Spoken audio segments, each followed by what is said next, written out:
देवर को औरतें गोरे नाक वाला कहती थी। मैं भी गोरे नाक की शौकीन थी। एक रोज देवर कहने लगा कि भाभी 8 लाख मिलेगा, बस एक बार मेरे गोरे नाक को अपने दर्शन करवा दो। देवर के मुंह से ऐसी बातें सुनती तो भोली बन जाती, मगर एक रोज देवर के कपड़े धोकर देने गई तो मेरे होश उड़ गए कि गोरा नाक। मेरे देवर के पास एक सफेद रंग का नाग था। खुद भी मेरा देवर गोरा चिट्टा सफेद रंग रूप का मालिक था। हर वक्त एक गोरे नाग को अपने गले में लटकाए रखता था। औरतें उसे गोरे नाग वाला कहती थी। उस नाग को गले से लटकाने से मेरे देवर का पूरे गांव में बड़ा रोब था। इसीलिए हमारे भी ठाट बाट हो चुके थे। गांव में कोई पंचायत लगती तो सरपंच मेरे देवर को जरूर बुलाता, या दूसरे गांव से कोई झगड़ा होता तो मेरा देवर वहां सबसे पहले पहुंचता। उसके गले में सफेद रंग का नाग देखकर सभी घबरा जाते थे, और वो सांप कोई आम सांप नहीं था। अच्छा खासा मोटा और लंबा सांप था, जिसे देखकर ही सामने वाले के पसीने छूट जाते थे। वो सफेद रंग का नाग बड़े प्यार से मेरे देवर के चेहरे को अपनी जबान से छूता। देखने वाली औरतें काम कर रह जाती। हालांकि मैंने सुना था कि सांप किसी का भी दोस्त नहीं होता, खुदगर्ज होता है। जब भी उसे मौका मिले वो डसने से गुरेज नहीं करता। और ये बात मैं बहरहाल अपने देवर से कई बार कह चुकी थी कि तुम सांप को दूध पिला रहे हो, लेकिन देखना एक दिन ये तुम्हें डस ही लेगा। उस जानवर ने कभी भी वफा नहीं की है। वो मेरी बात पर मुस्कुराने लगता और दूध का पूरा प्याला खुद सांप को अपने सामने पिलाता और मुझसे कहता कि भरजाई, मोहब्बत का कोई मोल नहीं होता। मुझे इस गोरे नाग से इश्क हो गया है। ये मुझे मार भी दे तो मुझे कोई मसला नहीं। देवर की इस किस्म की बातें सुनकर मुझे उसकी अक्ल पर शुबा होता था। लेकिन एक बात यह भी थी कि जितना वो गोरा नाग मेरे देवर का दीवाना था, इतनी उसको मुझसे न जाने कौन सी पुरखाश थी। जब भी मेरे घर आता वो सांप मुझे देखते ही काटने को दौड़ता, लेकिन मेरा देवर उसका मुंह पकड़कर उसे कहता, नाना काके, ये तो भरजाई है मेरी, और भरजाई माँ जैसी होती है, माँ को कुछ नहीं कहते। मेरा देवर मेरी बेहद इज्जत करता था। मैंने भी कभी अपने सगे भाइयों और देवर में फर्क नहीं समझा था, बल्कि मुझे अपने देवर से भाइयों से ज्यादा मोहब्बत थी। मेरा शौहर शुरू से ही वेलियां खाने का आदी था। ज्यादातर घर पर ही बैठा रहता। देवर काम में चाको चौबंद था। फिर उसका पूरे गांव में एक रोब था और दबदबा था। इसीलिए जब घर आता फिर मुझे भी उसको इज्जत देनी पड़ती, खूब आओ भगत करती। मेरे बच्चे भी चाचा चाचा कहकर देवर से लिपट जाते। एक बार मेरी देवरानी 2 महीने की छुट्टियों में मैके जाने की जिद करने लगी, लेकिन देवर भेजने पर राजी न था कि बीवी अगर 2 महीने अपने गांव चली जाएगी तो मुझे पीछे से खाने को कौन पूछेगा। दोनों मियाँ बीवी में झगड़ा इतना बढ़ा कि बात मुझ तक आन पहुंची। रात को जो वो बीवी बच्चों को लेकर मेरे घर आ गया और कहने लगा, भरजाई समझा इस कमकल औरत को, 2 महीने ही अपने गाँव जाकर बैठ जाएगी तो मैं क्या करूंगा। इससे पहले कि मैं देवरानी को समझाती वो रोने लगी। दुपट्टे से आंखें रगड़कर उसने सुर्ख कर ली थी। कहने लगी, भरजाई 2 साल हो गए मुझे मायके की शक्ल नहीं देखी। हर बार कहता है अगले साल चली जाना। इस बार मेरे छोटे भाई की शादी भी है। मेरे दिल में भी बहुत से अरमान है भाई की शादी को लेकर। इसे कहे कि ये मुझे जाने दे। बात तो मेरी देवरानी की भी अपनी जगह दुरुस्त थी। मैंने कहा, खुदा बख्श तो जीनत को ना रोक, इसे इसके महके जाने दे। तेरा क्या है, तू मेरे घर में 2 महीने रह लेना, तेरे खाने पीने का इंतजाम मैं कर दूंगी। इस बात पर मेरा देवर पहले तो खामोश हुआ, फिर गर्दन में लटके सांप की तरफ देखा और मुझसे कहने लगा, भरजाई मेरे गोरे नाक को भी तुझे ही पालना पड़ेगा। मैं इसकी बात पर मुस्कुराने लगी कि ठीक है, इसे भी कुछ नहीं कहूंगी।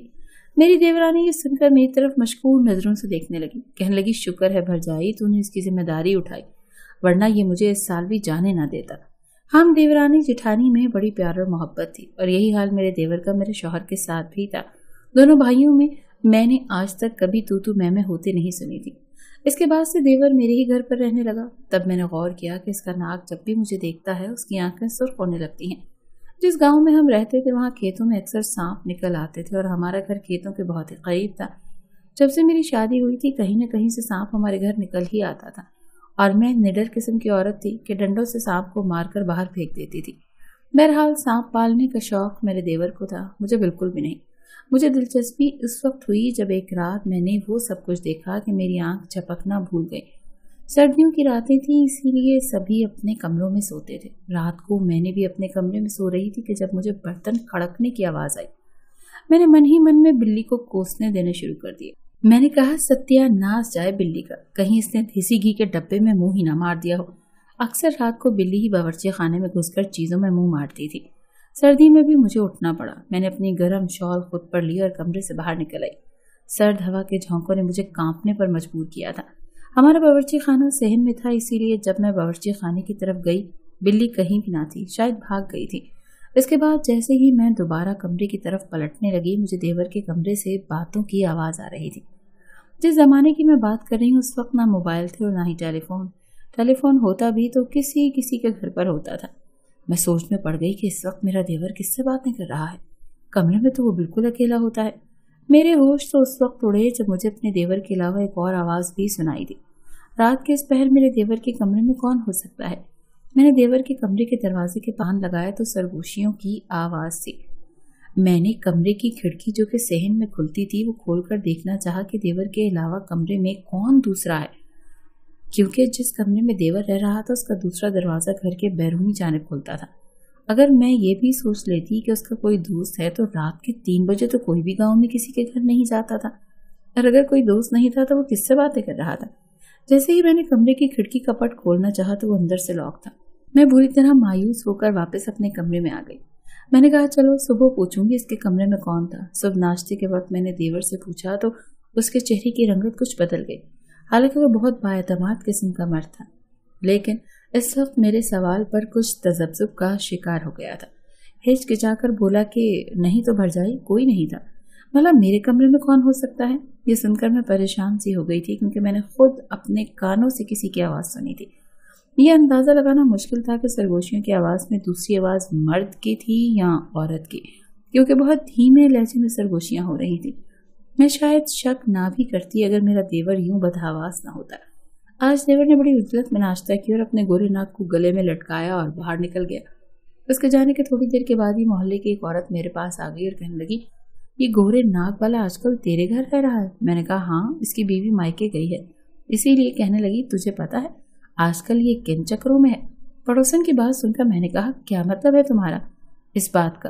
कहने लगी, गोरे नाक वाला खेतों में बैठकर गांव की अल्हड़ लड़कियों को अजीब व गरीब किस्से सुनाता है कि तौबा तौबा, ऐसे ऐसे किस्से सुनाता है कि कानों को यकीन ना आए।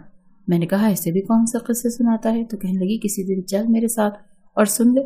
मैंने कहा, मुझे तो बच्चों से ही फुर्सत नहीं मिलती, अब स्कूल से आएंगे तो मेरा काम बढ़ जाएगा। फिर मैंने सोचा कि जब देवर घर पर ही रह रहा है तो मैं भला क्यों खेतों में जाकर उसकी किस्से कहानियां सुनती रहूं। घर पर आएगा तो सुन लूंगी। वो घर पर आया तो सबसे पहले मुझे कहने लगा कि मेरे गोरे नाक के लिए दूध का प्याला भर दे, भरजाई बेचारा सबसे भूखा है। मैंने एक मिट्टी के प्याले में दूध डालकर देवर के सामने रख दिया और फिर उस नाक को प्याले से दूध पिलाने लगा। वो नाक जब तक दूध पीता रहा अपनी सुर्ख आंखों से मुझे ही देखता रहा। मुझे पड़ोसन की बात याद आई तो मैंने देवर के बराबर में बैठी और कहा कि वो बराबर वाली खाला सफिया तेरी बड़ी तारीफें कर रही थी, कह रही थी कि गांव की अल्हड़ लड़कियों को तो अपने गोरे नाक के किस्से सुनाता है और बेवकूफ़ बनाता है। ये बात मेरी अभी जबान पर ही थी कि उस सांप ने दूध के प्याले से अपना सर उठाया और फुनकारते हुए मेरी जानिब बढ़ा। एकदम मैं घबरा कर पीछे हटी तो देवर ने दूसरे हाथ से फौरन उसका मुंह दबोच के पकड़ लिया। मेरी तो जान ही निकल गई थी। बस एक लम्हे का फर्क था कि वो मुझे काट लेता। पहली बार मैंने सांप का फन अपने चेहरे के बिल्कुल करीब से देखा था। उस वक्त अगर देवर फुर्ती ना दिखाता तो आज तक तो वो गोरा नाक मुझे डस चुका होता। अब मेरा देवर उसका सर सहला रहा था। कहने लगा, ना काके ना, भरजाई माँ जैसी होती है। मैं फौरन से उठकर खड़ी हो गई। मुझे उस गोरे नाक पर इतना गुस्सा था कि जी चाहा अभी कुचल के रख दूं उस कमीने को। मैंने देवर से कहा, मैंने तुम्हें कई बार कहा है कि जानवर जहरीला है, क्यों तू इसे पाल रहा है? देख मेरे घर में भी छोटे छोटे बच्चे हैं, खुदा ना खास्ता अगर इसने ऐसी हरकत ही दिखा दी तो मैं तो कहीं की नहीं रहूंगी। तो इसे जंगल में छोड़ दें या फिर इसको मार ही डाल। मेरी बात सुनकर देवर ने कहा, ना भरजाई, भला अपनी औलाद को भी कोई जान से मारता है। मुझे ये अपने बच्चे जैसा अजीज है, तो इसकी तरफ से फिक्र न कर। उससे का तेज जरूर है लेकिन बच्चों को कुछ नहीं कहेगा। मैंने कहा, ये इंसान नहीं जो तेरी बात को समझे, जानवर है, वो भी जहरीला। तूने न जाने क्यों इसको शौक में पाल रखा है। खैर बात आई गई हो गई, लेकिन रात को फिर मुझे देवर के कमरे से सरगोशियों की आवाज़ आने लगी। मुझे समझ नहीं आती थी कि रात के इस पहर वो किससे बातें करता है।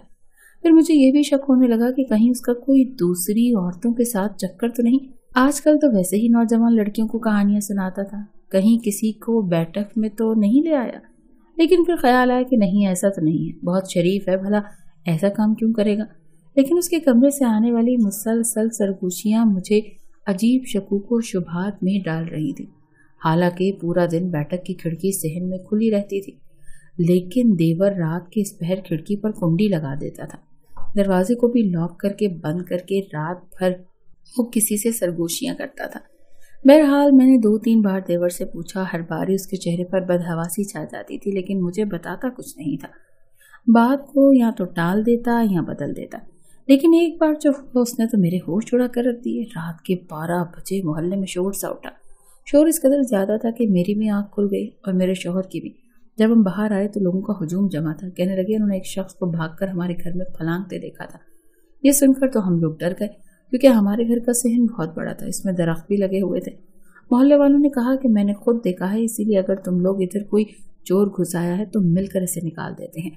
मेरे शौहर ने भी मोहल्ले के 4-5 लोगों को घर के अंदर बुला लिया, लेकिन सहन में कोई भी नहीं था, ना ही हमारे कमरों में, न छत पर। बस एक देवर का कमरा था जो कि इस वक्त बंद था। मेरे शौहर ने देवर का कमरा खटखटाया तो कुछ देर बाद उसने दरवाजा खोला। उसके चेहरे की हवाइयां उड़ी हुई थी।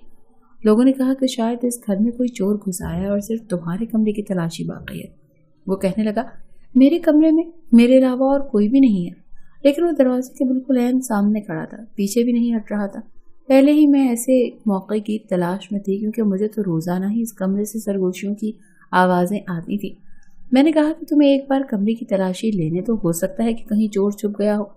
मेरी बात सुनकर भी देवर ने कहा कि नहीं, इस कमरे में कोई नहीं है और ना ही मैं इस कमरे की तलाशी किसी को लेने दूंगा। देवर की इस बात ने सबको ही तशवीश में डाल दिया था। मैंने कहा कि हमें कमरे की तलाशी जरूर लेनी है। ये कहकर मैंने देवर को पीछे किया। मैंने मर्दों को बोला कि वो भी अंदर आकर देख लें। जैसे ही हम कमरे में आए तो एक सफेद लिबास में एक शख्स मौजूद था। उसे देखकर तो हम लोग ठिठक के वहीं रुक गए। मोहल्लेदार कहने लगे, हाँ यही है जो दीवार फलांग कर आया था। जब हमने देवर से पूछा ये कौन है तो कहने लगा, मेरा एक दोस्त है। मैंने कहा, अगर दोस्त है तो फिर दरवाजे के बजाय दीवार फलांग कर क्यों आया? कहने लगा, मैंने ही इसे कहा था, लेकिन मुझे लगता है कि मेरा देवर झूठ बोल रहा है, क्योंकि वह नजरें चुरा रहा था। बहरहाल मोहल्ले वाले ये सुनकर चले गए। कहने लगे कि यही मुझसे रोज मिलने आता है और मुझसे बातें करता है। मैंने गौर किया, वो शख्स बड़ा अजीब सा था। सफेद लिबास पहने हुए था और रंग भी उसका सफेद था, लेकिन उसकी आंखें सुर्ख थी। मुझे बड़ी नफरत से देख रहा था, जैसे कि मेरा गला दबा देगा। मुझे उस शख्स से खौफ सा महसूस होने लगा। मेरा शौहर कहने लगा, चलो कोई बात नहीं, तुम्हारे दोस्त को अगर आइंदा आना हुआ तो वो दरवाजे के जरिए आए, दीवारें फलांगना तो चोरों का काम होता है। बात खत्म हो गई और मैं अपने शौहर के साथ उसके कमरे में चली गई। लेकिन अगले ही रोज जब मैं किचन में काम करने गई तो वो पूरा फन फैलाए बावर्ची खाने के दरवाजे पर खड़ा था। मुझे देखते ही उसने मेरी तरफ दौड़ लगा दी। अगले लम्हे वो मेरे पैरों पर लिपट गया और मेरे पैरों को उसने बुरी तरह से जकड़ लिया और डंक मारने लगा। मैं रोने लगी। मेरे शोर से मेरा देवर और शौहर, बच्चे सब सहन में जमा हो गए। मेरा देवर उस सांप से कहने लगा, नाना काके छोड़ दे परछाई को, इससे गलती हुई, इसे माफ कर दे। कि वो सांप तो यूं था कि जैसे आज मुझे मार ही डालेगा। देवर के कहने पर भी उसने अपनी गिरफ्त मेरे पांव से हल्की नहीं की थी और मैं चिल्लाए जा रही थी कि फिर मेरे देवर मेरे पास आया। हाथ में उसकी कुल्हाड़ी थी और उसने सांप के 2 टुकड़े कर दिए। वो सांप तड़प तड़प कर मर गया और मेरे देवर ने कुल्हाड़ी हाथ से छोड़ दी और फूट फूट कर रोने लगा। कहने लगा, मेरा बच्चा आज मर गया। मेरा शौहर कहने लगा, तू पागल है, तूने क्यों एक जहरीले जानवर को पाला था? ये तो जब भी मौका मिलता मार ही डालता। अगर आज तू इसे ना मारता तो ये मेरी बीवी को मार डालता। वो कहने लगा, भाई ये बुरा नहीं था, असल में ये मियाँ बीवी दोनों जोड़े थे। 2 साल पहले से दरख्तों से नीचे उतर रहे थे कि भरजाई को उसकी नागन नजर आ गई और भरजाई ने इसको मार डाला। ये तब से अब तक भरजाई से बदला लेने ही आता था, भरजाई को मारना चाहता था। बस मैं अपनी मोहब्बत और प्यार से इसको समझाता रहता था। रात को जिस शख्स की सरगोशियों की आवाज़ आप लोगों को आती थी वो कोई और नहीं, सांप था, जो रात को एक इंसानी शक्ल का रूप धार लेता था और मुझसे बातें करता था। उसे अपनी बीवी से बड़ी मोहब्बत थी, जिसे भाभी ने मार डाला था। मैं दिल ही दिल में शुक्र अदा कर रही थी कि मेरी जान बच गई, वरना वो नाक तो मुझे जकड़कर मार ही डालता। मुझे तो अपने कानों पर यकीन नहीं आ रहा था कि क्या ऐसा भी होता है।